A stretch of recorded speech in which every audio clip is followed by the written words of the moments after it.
Bonsoir Pierre Aski. Bonsoir. Merci d'avoir eu la gentillesse de venir nous rejoindre à Rideau pour ce soir pour un nouvel entretien autour de l'Europe dont le thème est « L'Europe peut-elle être souveraine ? Est-elle souveraine ?» C'est deux questions différentes, mais qu'on aura l'occasion de traiter ensemble. D'abord, pour nos amis américains, je voudrais vous présenter, même si je crois que beaucoup à New York vous connaissent. Vous êtes une voix connue en France, puisque chaque matin sur France Inter à 8h14 ou 16, 17, voilà, 17, vous faites la chronique de géopolitique depuis maintenant plusieurs années. Et c'est une chronique qui est très écoutée parce qu'elle est très bonne, mais aussi parce que vous avez une longue carrière dans dans le domaine de la diplomatie et de l'observation des pays étrangers, puisque vous avez été journaliste à Libération et à l'AFP. Vous avez été en poste très longtemps en Chine, en Afrique du Sud Et en Israël. Alors, je n'ai plus les dates en tête, mais vous êtes un très bon connaisseur en particulier de la Chine, où vous avez séjourné. Vous avez d'ailleurs signé plusieurs ouvrages. Oui, j'ai passé 5 ans en Chine au début des années 2000. Et vous avez signé du reste un bel ouvrage sur le sida en Chine. Oui, absolument, sur le scandale de la contamination de dizaines de milliers de paysans qui vendaient leur sang pour gagner un peu d'argent et qui ont été contaminés avec le virus du VIH. Alors, aujourd'hui, on est bien loin maintenant de cette question chinoise, même si je sais que vous êtes toujours attentif à la situation chinoise. Mais ce soir, si je vous ai invité, c'est parce que vous êtes un observateur particulièrement pénétrant de la situation européenne. Et la question que nous nous posons, c'est la question de la souveraineté de l'Europe. Est-ce que l'Europe est souveraine? Dans quel domaine? Et si elle ne l'est pas, à quelles conditions pourrait-elle être? C'est une question très vaste. Et d'abord, il y a un problème de définition du mot souveraineté. Qui n'a pas nécessairement le même sens pour tout le monde. Et c'est très intéressant parce que ça permet d'entrer dans le sujet. Et il y a une étude qui vient d'être faite, en fait, par deux fondations, l'une française, l'autre allemande, qui ont fait un sondage à l'échelle européenne. Et ce qui est intéressant, si on prend les deux pays, les deux principales économies, la France et l'Allemagne, les Allemands mettent en avant l'idée d'indépendance dans le mot souveraineté. Les Français mettent en avant la notion de puissance. Et donc, on voit bien que ce mot n'a pas tout à fait le même sens selon les histoires, les cultures nationales et les cultures politiques, et que donc, on ne peut pas parler déjà d'un phénomène commun quand on n'y met pas la même chose. La deuxième nuance que j'y mettrais, c'est aussi que on oppose parfois plusieurs niveaux de souveraineté. C'est-à-dire que en France, il y a un débat très profond entre ceux qui sont pour une souveraineté nationale française et ceux qui considèrent que la souveraineté nationale française n'est pas incompatible, voire même n'existera que lorsqu'il y aura véritablement une souveraineté européenne.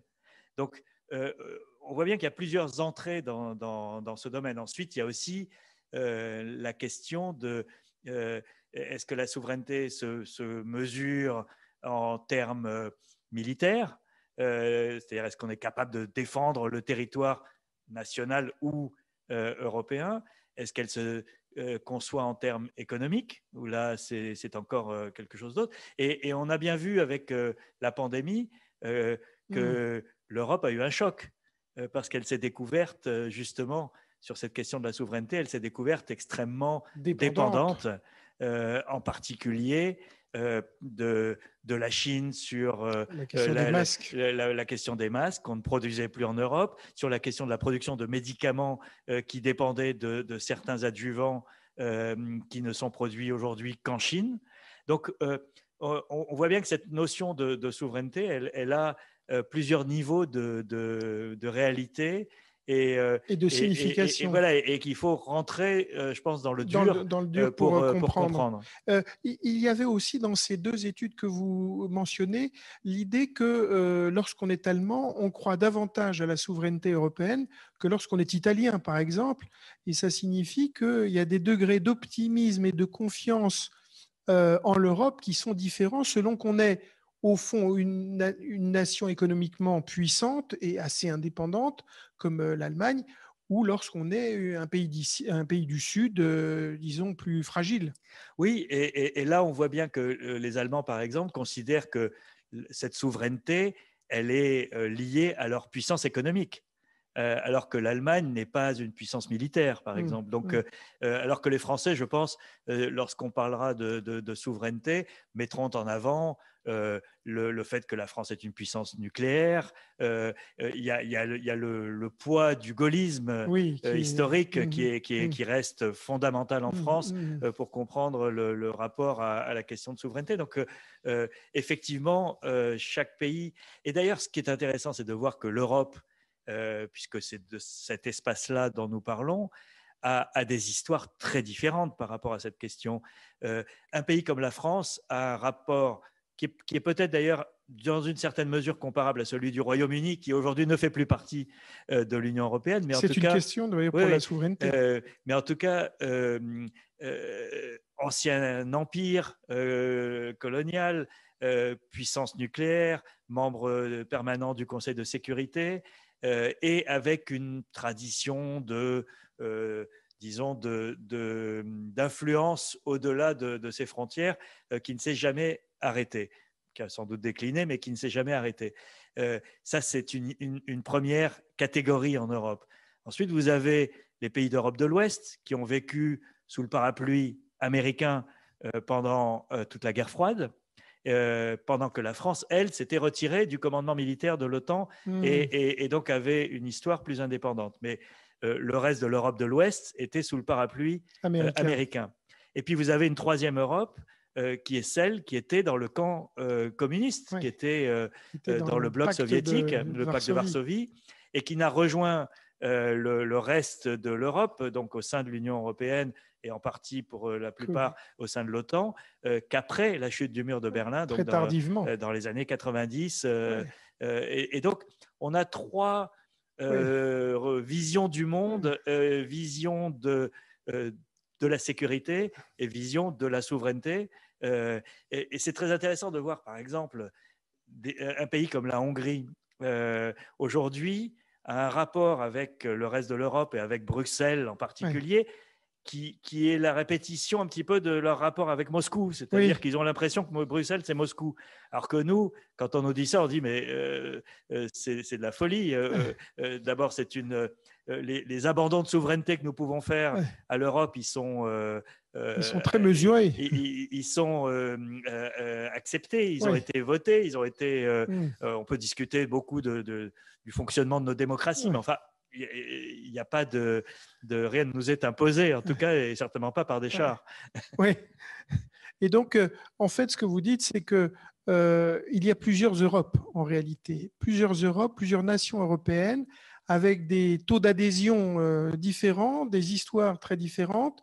Mais est-ce que, justement, cette mosaïque, cette marqueterie de nations qui ont toute une vision différente de la souveraineté, qui ont toute une vision différente de l'Europe, est-ce que ça peut conduire à s'entendre sur une souveraineté, sur d'abord une définition de la souveraineté?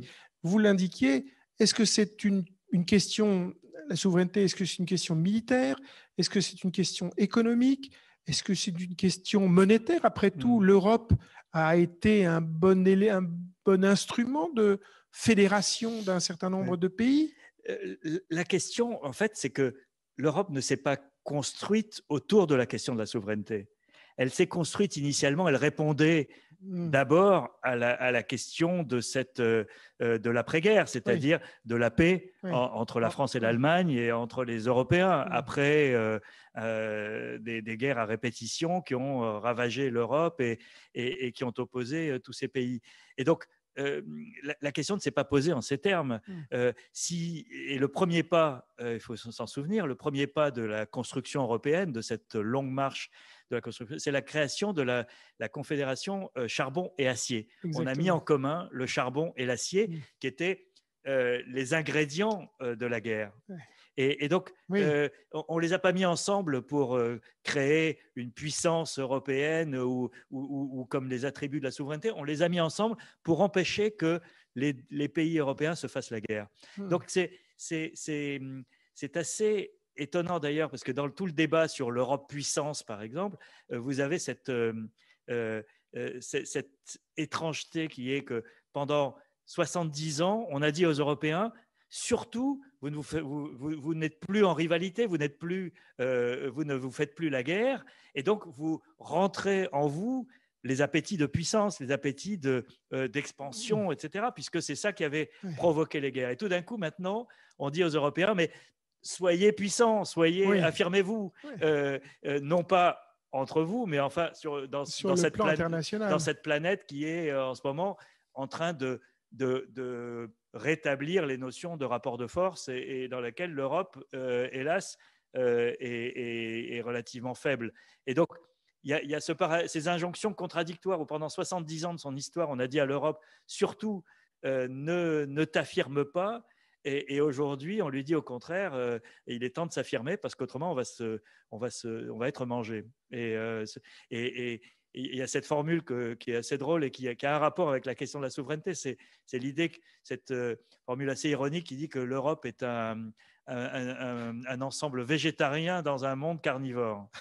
Et je trouve ça assez juste. C'est-à-dire que l'Europe, jusqu'à il y a quelques années, refusait de se vivre en puissance et donc d'affirmer cette souveraineté pour deux raisons. La première, c'est qu'elle s'était construite sur l'idée de la paix et de la prospérité, et que tout l'effort européen au cours des 70 ans écoulés a été la construction du marché unique, la création de normes communes, sans doute trop ça lui a été reproché, et puis la monnaie, l'euro, qui est apparue et qui aujourd'hui fédère quand même, crée un destin commun à des pays qui partagent quelque chose de lourd. Et donc, l'effort, il a été mis là.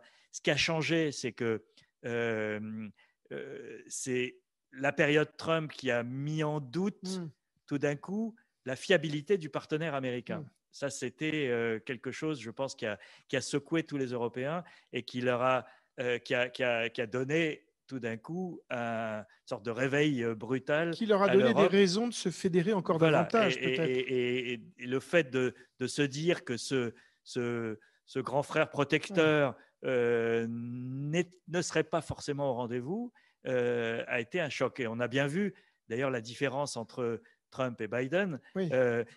Trump a mis 1 an avant de dire publiquement qu'il était attaché à l'article 5 de la charte atlantique, c'est-à-dire l'automatisme dans la solidarité. Si un pays de l'OTAN est attaqué, tous les autres viennent à sa rescousse. C'est l'article fondamental, en gros, de la sécurité collective atlantique. Trump a mis 1 an avant de le dire. Biden a mis 1 semaine avant de le dire publiquement dans un entretien filmé avec le secrétaire général de l'OTAN. Il a tenu à le faire très vite. Donc, on voit bien qu'il y a quelque chose de sensible là et que les Européens ont été ébranlés dans cette certitude pour certains, pas à Paris, mais en certitude pour certains, que l'Amérique était là. Donc ça, c'est le premier point. Et le deuxième, c'est que l'environnement de l'Europe a changé aussi et que tout d'un coup, là où l'Europe était un espace de coprospérité dans un monde de coprospérité qui était en gros ce qu'on pouvait imaginer après la chute du mur, où on était la fin de l'histoire, la fameuse fin de l'histoire, où tout le monde allait dans la même direction vers une démocratie libérale scandinave. Oui, c'est ça. Voilà, on en est loin. On en est très très loin. Et quand on regarde la carte, on a aujourd'hui une Russie qui se réaffirme à la frontière Est, on a une Turquie qui, dans l'ensemble méditerranéen, est absolument incontrôlable et provocatrice et qui exerce une vraie menace vis-à-vis de certains Européens. On a des guerres. En Libye à nos portes, la guerre de Syrie un peu plus loin, qui a provoqué la crise des réfugiés en 2015, etc. Donc on a un ensemble, un environnement international de sécurité autour de l'Europe qui fait que la question de la sécurité de l'Europe doit être posée. Ouais. Et puis, on a une recomposition du monde avec l'émergence de la Chine et un monde qu'on peut qualifier de multipolaire, mais déséquilibré, dans lequel il n'y a plus de règles du jeu. Toutes les institutions comme les Nations Unies ou l'OMC ne fonctionnent plus très bien. Et l'Europe prend progressivement conscience du fait que pour parler à la Chine, il vaut mieux être 500 millions que 20, 30 ou même 80 millions, que même l'Allemagne, qui est le pays le plus puissant d'Europe, le plus peuplé d'Europe, ne fait pas le poids pour négocier économiquement ou stratégiquement ou technologiquement avec la Chine. Au fond, la brutalisation des relations internationales qui s'est illustré avec Trump pour notre rapport avec les États-Unis, mais qui s'illustre dans de très nombreux autres cas avec la Chine, mais pas seulement, est au fond une bonne manière de faire la souveraineté en Europe. Mais comme toujours, on a besoin, tous les ensembles dans l'histoire se sont faits face à soit un ennemi commun, soit une menace commune, soit la conscience aiguë de ce qu'on a en commun et qu'on peut perdre. Et quand on critique aujourd'hui l'Europe en disant mais elle n'est pas assez, elle s'affirme pas assez sur le plan de sa souveraineté, etc., il faut savoir d'où on vient. Et lorsque Emmanuel Macron a parlé de souveraineté européenne dans son discours après son élection, le discours de la Sorbonne, qui est un peu son discours programme sur sa vision de l'Europe en 2017, il y avait très peu de gens en Europe pour adhérer à cette idée de cette souveraineté européenne. Beaucoup de gens y voyaient une sorte de vieux relent gaulliste, justement, où la France est toujours perçue par les autres Européens comme le pays qui veut se débarrasser des Américains. Voilà. Et ça a été pris de manière, disons, assez froide. Et il est clair qu'aujourd'hui, ce concept de souveraineté européenne, il est au cœur des travaux de la commission d'Ursula von der Leyen. Il y a une réflexion commune qui est loin d'être aboutie et qui est loin d'être unifiée. Mais en tout cas, il y a aujourd'hui en Europe un chemin qui a été parcouru sur le fait non pas de rompre avec les Américains ou de casser les alliances qui existent, mais en tout cas d'être en capacité de défendre en commun ce que nous avons en commun, c'est-à-dire une construction qui aujourd'hui est assez isolée dans le monde, qui est basée sur des principes démocratiques, qui est basée sur un espace dans lequel nous avons une monnaie commune,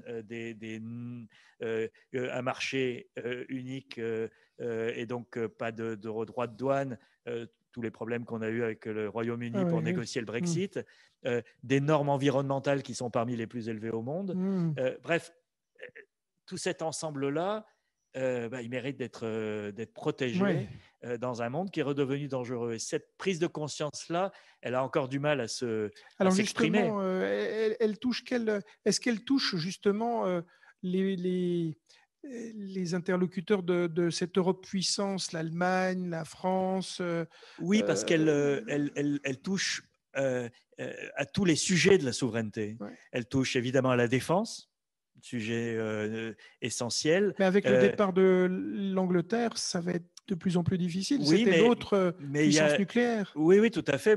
Mais il y a une prise de conscience d'un nombre relativement important de pays, en tout cas majoritaire aujourd'hui, de la nécessité pour l'Europe de d'en faire plus, d'avoir une doctrine commune, d'avoir et d'avoir des équipements communs aussi, parce que ça c'est important. Vous savez, il s'est passé une chose qu'on ne connaît pas assez, mais le 13 juillet 2018 est resté dans l'histoire parce que Donald Trump est arrivé à Paris pour le défilé du 14 juillet Oui. et qui était un grand moment. Il a été fasciné par ce défilé. Il a voulu en faire un à Washington. Il n'est pas arrivé. Mais le 13 juillet au matin, se tenait à Paris un conseil des ministres commun franco-allemand. Je pense qu'il n'y a pas d'autres pays au monde, 2 autres pays au monde qui ont comme ça un conseil des ministres où tous les ministres sont là, des 2 pays, et mettent tout sur la table. Les projets communs, les problèmes, les dossiers, etc. Et au cours de cette réunion a été prise une décision absolument majeure, qui est la construction en commun par la France et l'Allemagne de l'avion de combat du futur. Donc, le successeur du Rafale, pour la France. Ouais. Et la génération précédente, donc celle du Rafale, le Rafale est un avion 100% français.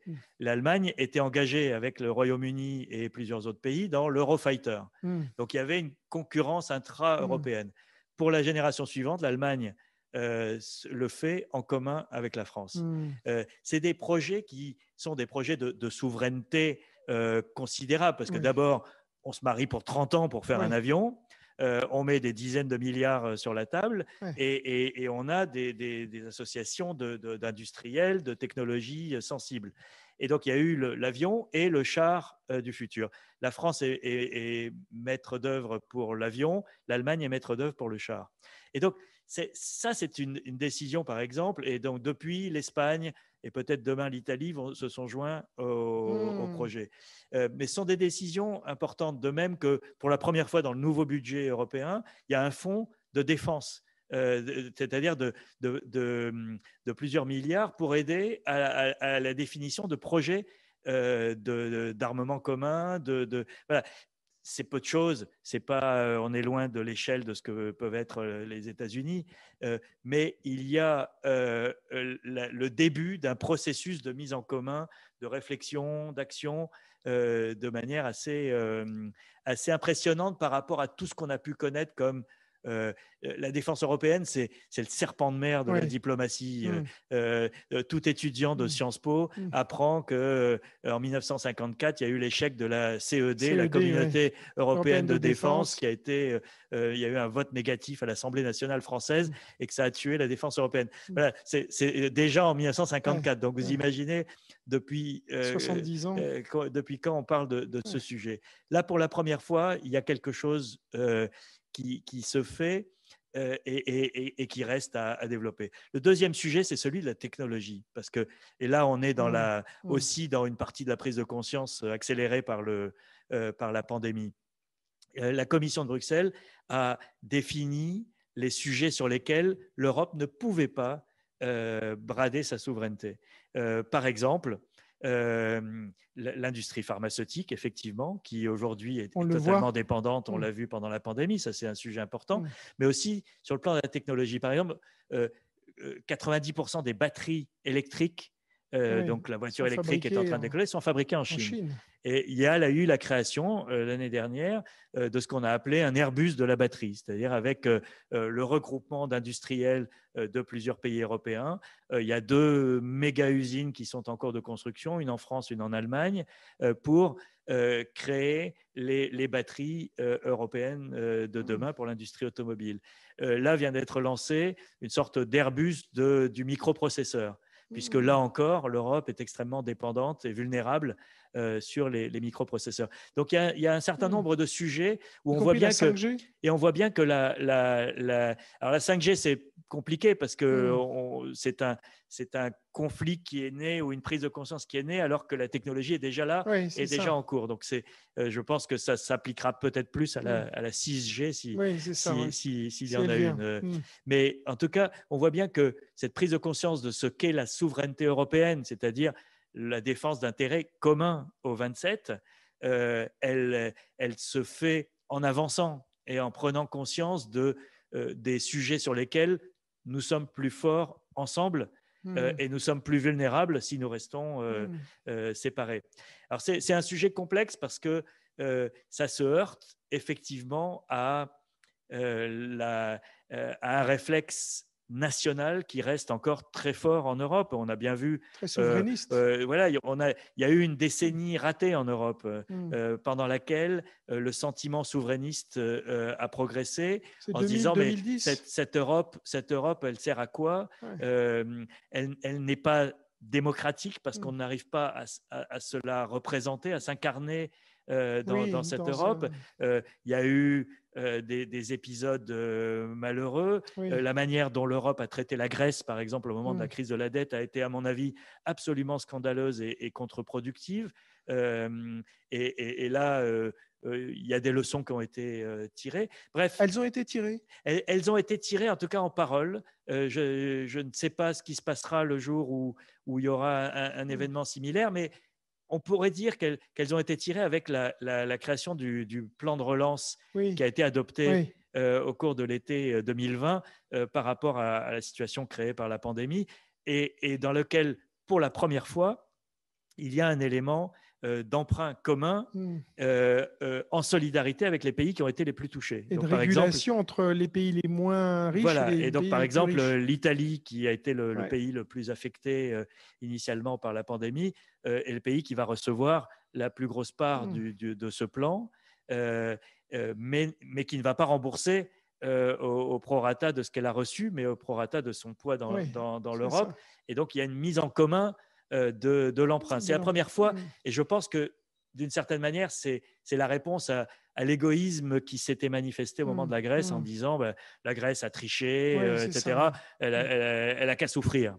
Il y avait une sorte de résurrection par la souffrance, quelque chose d'assez… Et puis, il y avait cette idée que l'Europe du Nord, disons, était luthérienne et économe et que l'Europe du Sud, catholique et dépensière… Ça n'a pas disparu. Ça n'a pas disparu. Ça n'a pas disparu et ça a été d'ailleurs dans le débat du plan de relance. Voilà. Et il y avait le groupe des pays qu'on appelait les frugaux. Les frugaux, les Hollandais. Les Hollandais, les Autrichiens, qui ne voulaient pas, en gros, ce qui était étrange parce que la pandémie n'est pas un problème de mauvaise, n'a pas surgi par mauvaise gestion du gouvernement italien. C'est un phénomène. Et d'ailleurs, on a bien vu aujourd'hui qu'elle a touché le monde entier, et y compris des pays très bien gérés. Et donc, cette souveraineté, elle est affirmée, au fond, selon une sorte de géométrie variable. C'est-à-dire, il y a des pays qui seront pour la souveraineté de défense, qui vont participer, qui vont contribuer. Pour d'autres, ça sera l'économie. Pour d'autres encore, ça sera la technologie. Mais est-ce qu'il y a, disons, un concept, quelque chose autour de quoi l'idée de souveraineté, je veux dire n'importe quoi, on a parlé tout à l'heure de l'Europe puissance, mais est-ce que le concept d'Europe civilisation, manière de vivre, de penser une certaine idée de la démocratie, du vivre ensemble, c'est quelque chose qui pourrait être le terreau d'un accord global, général sur la souveraineté européenne? La difficulté de définir la souveraineté européenne, c'est que c'est la difficulté de définir l'Europe, tout simplement. C'est que c'est Jacques Delors, qui fut un grand président de la Commission européenne, qui avait employé cette formule. Il avait parlé de l'Europe comme d'un OPNI, un objet politique non identifié. Par référence à l'OVNI, qui sont les soucoupes volantes venues de Mars. Enfin, on ne peut plus dire venues de Mars parce que maintenant, c'est la banlieue. Mais, et en fait, cette Europe, elle n'a pas de frontières définies, puisque elle n'a cessé de changer. Elle était à un moment à 28, elle est revenue à 27. Il y a toujours des pays candidats, par exemple les États des Balkans. La Suisse se pose toujours la question, est-ce qu'on va rentrer un jour, etc. Donc, on voit bien que la définition de cette Europe, elle est très complexe. En revanche, ce qu'elle a de commun aujourd'hui, c'est effectivement un projet civilisationnel et des intérêts communs. Et c'est ça qui, d'une certaine manière, définit la notion de souveraineté. Ce qui rend la chose effectivement très compliquée à percevoir pour pour les habitants de cette Europe parce que ils ont été formés et nos pays ont grandi avec l'idée de la souveraineté nationale. National. Et l'histoire, notre histoire, elle est pleine de guerres il suffit D'ouvrir d'aller j'étais il y a quelque temps avant la pandémie dans la Galerie des Glaces à Versailles, au Ah bah Palais de oui, Versailles, et vous n'avez que des tableaux de guerre. les tableaux d'Horace Vernet. Voilà. Et donc, cette souveraineté, elle a cet imaginaire-là quand même au niveau national. Et donc, comment arriver à construire un imaginaire commun autour de l'euro ou de microprocesseurs, ça ne marche pas. Non, En revanche, voilà, il y a un espace civilisationnel qui aujourd'hui s'affirme dans un monde qui est devenu beaucoup plus beaucoup complexe plus brutal. et plus, voilà, plus conflictuel. Ouais. Et donc là, tout d'un coup, les Européens, y compris les plus réticents à cette idée de souveraineté européenne, réalisent qu'effectivement, ils ne font pas le poids individuellement dans ce concert des nations redevenu brutal. Et deuxièmement, ils ont plus en commun avec leurs voisins et partenaires européens qu'avec d'autres ensembles. Ça ne veut pas dire que cet ensemble européen se fait contre le reste du monde, mais qu'en tout cas, il a des choses à défendre ensemble, des valeurs qui à un moment étaient considérées comme universelles, que certaines parties du monde aujourd'hui contestent. Et donc, il y a quelque chose de presque existentiel dans cette affaire. Dernière partie de l'entretien, quand on parle de souveraineté, c'est aussi la capacité à faire prendre en compte cette souveraineté. Ce n'est pas seulement de la construire, mais d'être perçu comme vraiment souverain. Est-ce qu'aujourd'hui, ou comment l'Europe est-elle perçue, comment sa souveraineté est-elle perçue, par exemple d'abord par les États-Unis? Alors, elle est... vous savez, il y a une anecdote assez connue qui est Jim Baker, qui était secrétaire d'État aux États-Unis et qui avait dit publiquement l'Europe, c'est quel numéro de téléphone? C'est quand il y a une crise, l'Europe n'est pas au rendez-vous. Parce qu'elle n'existe pas collectivement. Il n'y a pas un numéro de téléphone qu'on peut appeler en disant « Allô l'Europe, on a un problème ». Ça a changé depuis, mais c'était vrai à l'époque où il l'avait dit. Et donc, ça donnait un peu une idée de la manière dont cette Europe était perçue par les États-Unis. Je pense qu'aujourd'hui, les dirigeants américains actuels, je ne parle pas de la période Trump qui est un peu atypique d'une certaine manière, ont l'idée de cette Europe qui n'arrive pas à s'organiser, où il y a des gens très bien et très raisonnables et très intelligents et capables et qui n'arrivent pas à get their act together, comme on dit, à prendre leurs problèmes en main. Et je ne suis pas sûr que c'est beaucoup changé au fil du temps. L'Europe n'a pas encore apporté aux Américains la preuve de sa crédibilité collective. Les Américains prennent très au sérieux les Allemands, parfois les Français et d'autres, mais collectivement, ça n'est pas encore le cas. Le cas chinois est intéressant parce que pendant très longtemps, les Chinois ont eu des relations bilatérales avec les Français, les premiers. Le général de Gaulle avait reconnu la Chine de Mao, très tôt, avec les Allemands dont ils apprécient les voitures et les machines-outils, avec les Italiens, etc. Et il se trouve que quand j'étais en correspondant à Pékin, il s'est passé quelque chose d'assez frappant pour eux. C'est que après une longue négociation de plus de 10 ans, ils ont conclu en 2000 la négociation pour l'entrée de la Chine dans l'OMC, dans l'Organisation mondiale du commerce. Donc, ça a duré très longtemps et ils pensaient être arrivés au bout. Et lorsqu'ils ont fini avec les Américains, Pascal Lamy, qui était le commissaire européen chargé des questions commerciales, est arrivé à Pékin en disant « Bravo, chers amis chinois, d'avoir conclu votre négociation avec les Américains. Voilà les revendications européennes avant de vous laisser rentrer dans l'OMC. » Et donc, il y a eu encore un an de négociations supplémentaires avec les Européens. Et tout d'un coup, les Chinois ont compris que sur les questions commerciales, les Européens parlaient d'une seule voix. Les questions commerciales sont du domaine de la Commission.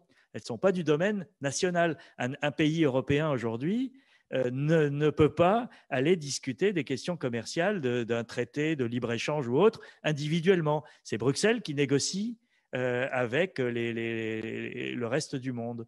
Et donc, à ce moment-là, les Chinois se sont dit « Ah, il se passe un truc ». Et donc, tout d'un coup, on a vu l'ambassade de Chine à Bruxelles augmenter en capacité, en effectif, etc., parce qu'ils se sont mis à prendre au sérieux l'Europe. Et puis, l'Europe est tombée dans des contradictions dans les années 2000 qui l'ont un peu décrédibilisée. Par exemple, c'était lesquels? Par exemple, c'était assez drôle, mais Jacques Chirac, président français, et Gerhard Schröder, chancelier allemand, se sont engagés auprès des dirigeants chinois à lever l'embargo sur les ventes d'armes à la Chine qui avait été imposé après Tiananmen en 1989. Très mauvaise idée à mon avis, mais en tout cas, c'était une décision. Et les Chinois étaient convaincus que les deux pays les plus puissants d'Europe ayant décidé ça, ça allait se faire. Sauf que pour lever un embargo, il faut l'unanimité des 28 pays. Et qu'un certain nombre de petits pays, entre guillemets, qui n'ont pas d'industrie d'armement, mais qui ont une autorité morale, se sont dit, mais pourquoi, pour permettre aux industriels français ou allemands de vendre des armes à la Chine, on va sacrifier un impératif moral, alors que la Chine n'a pas véritablement changé depuis cette époque. Et donc, il y a eu des vétos systématiques de pays comme le Danemark ou autres, qui ont empêché, jusqu'à ce jour, l'embargo n'a jamais été levé. Et donc, les Chinois ont été complètement désarçonnés par cette Europe où les pays les plus puissants n'arrivent pas à imposer leurs lois, ce qui est contraire à la manière de fonctionner de l'État chinois. Et donc, c'est qu'un petit exemple, mais voilà. Et ensuite, il y a eu la crise grecque, etc., qui ont fait que les Chinois ont perdu confiance dans cette Europe collective et se sont mis à rejouer le bilatéral avec la France, l'Allemagne, l'Angleterre, l'Italie, etc. Et tout d'un coup, en 2019, il s'est passé une nouvelle modification, c'est que Xi Jinping, le président chinois, venait en visite officielle à Paris. Et Emmanuel Macron a invité Angela Merkel et Jean-Claude Juncker, qui était à l'époque le président de la Commission européenne, à participer à une partie des entretiens avec Xi Jinping. C'est-à-dire que ce jour-là, on a européanisé ce qui devait être une discussion bilatérale. Et depuis, c'est resté, c'est-à-dire qu'il y a un volet politique de la discussion avec la Chine qui se passe au niveau européen et non plus bilatéral. Et ça, c'est très important parce que c'est comme ça qu'on crée des rapports de force. Et la Chine s'est parfaitement jouée des divisions de l'Europe. Elle a créé une instance de dialogue avec 17 pays européens, dont une partie sont à l'intérieur de l'Union européenne et une partie sont à l'extérieur, des pays des Balkans notamment. Mais il y a la Grèce, il y a la Hongrie, il y a la Pologne, la République tchèque, qui ont été inclus dans les routes de la soie chinoises, donc qui est une stratégie d'influence très forte. Il y a eu des investissements stratégiques qui ont été faits en Europe, comme le port du Pirée ou la compagnie nationale d'assurance portugaise qui a été privatisée et rachetée par les Chinois. Bref, il y a comme ça des investissements stratégiques qui ont fait que la Chine a fait son marché en Europe en termes d'influence, d'investissement, etc. Et là, tout d'un coup, on repolitise le dialogue au niveau collectif global. Donc, c'est plutôt une bonne chose. C'est plutôt une bonne chose.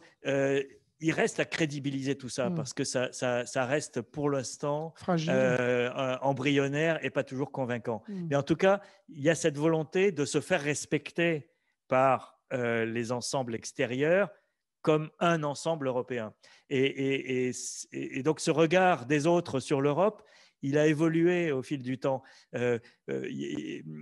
Vladimir Poutine, par exemple, n'est toujours pas convaincu que l'Europe existe. Il pense que c'est un ensemble décadent dont on fait ce qu'on veut, qu'on peut bousculer, qu'on peut manipuler, et il ne s'en prive pas. Donc, il y a du chemin à faire pour que cette Europe arrive à se faire respecter, non pas de manière agressive, mais en tout cas pour ne pas subir l'agressivité des autres. Quel effet, ce sera ma dernière question, quel effet, à votre avis, le départ de l'Angleterre, enfin de la Grande-Bretagne, de l'Europe, va-t-il avoir sur précisément cette souveraineté ou la perception d'une Europe souveraine? Alors c'est à double tranchant. D'un côté, le Royaume-Uni a principalement eu une influence négative sur l'idée d'une Europe puissance. Le Royaume-Uni s'est toujours vécu comme la passerelle entre l'Amérique et l'Europe, et surtout depuis l'époque de Margaret Thatcher, qui a vraiment marqué les esprits et façonné beaucoup de choses dans ses relations. Elle a tout fait pour que ça reste un ensemble économique et surtout pas de puissance politique. Et donc, de ce point de vue-là, le Royaume-Uni a été un frein. De l'autre côté, l'Europe a perdu un pays qui a une vision stratégique, une réflexion stratégique, qui a des moyens, des capacités et une tradition aussi de défense Puissance nucléaire. et puissance nucléaire qui pose un vrai problème et qui pose un problème assez particulier, c'est qu'aujourd'hui la France se retrouve la seule puissance nucléaire de l'Union européenne et donc il y a un débat récurrent qui est un débat plus académique que concret pour l'instant, mais qui est: est-ce que l'arme nucléaire française défend la France ou elle défend l'Europe ? Et si elle défend l'Europe, est-ce que la décision appartient au président de la République française ou est-ce qu'elle appartient aux Européens ? Et donc, c'est très complexe parce que la décision d'utiliser l'arme nucléaire, qui n'a jamais été utilisée en Europe et que personne n'a envie de voir utiliser, mais bon, on est dans la dissuasion, elle repose sur la crédibilité de son usage, en tout cas. L'usage de l'arme nucléaire dépend, in fine, d'un homme ou d'une femme un jour, mais qui est, c'est-à-dire le président qui a le seul pouvoir, la clé de contact, les codes. Et d'ailleurs, on voit toujours cette aide de camp qui se promène avec la valise des codes nucléaires. Et donc, on ne peut pas imaginer qu'on va réunir un Conseil européen avant de décider en cas d'attaque d'un pays tiers sur l'Europe. Donc la question, c'est: est-ce que l'Europe peut faire confiance à la France pour que la défense, que la doctrine de défense et d'usage de cette arme nucléaire soit au service de l'Europe ? Est-ce que c'est une confiance qui repose sur quoi ? Sur un pacte tacite, ça ne peut pas être écrit. Et deuxièmement, c'est dans le, j'allais dire, c'est comme en amour, il n'y a pas d'amour, il y a des preuves d'amour, il n'y a pas de souveraineté, il y a des preuves de souveraineté et de défense. Et là, voilà comment on teste la crédibilité d'un parapluie français à l'Europe. Donc et je pense que tant qu'on n'a pas la réponse à ces questions, la plupart des Européens préféreront le parapluie américain qui a été testé dans l'histoire plutôt qu'un parapluie français qui ne l'est pas. Pierre Aski, merci beaucoup pour ce temps passé à nous éclairer sur cette question merci européenne. À vous, qui sont compliqués et qui sont en mouvement. Et c'est ça qui est intéressant. Et je donne rendez-vous à tous ceux qui nous écoutent, s'ils peuvent le faire, sur Internet, chaque matin, sur France Inter, à 8h17. Il y a le podcast qu'on peut écouter à n'importe quel moment. Donc, c'est très simple. Y compris avec le décalage horaire. Merci beaucoup. Merci.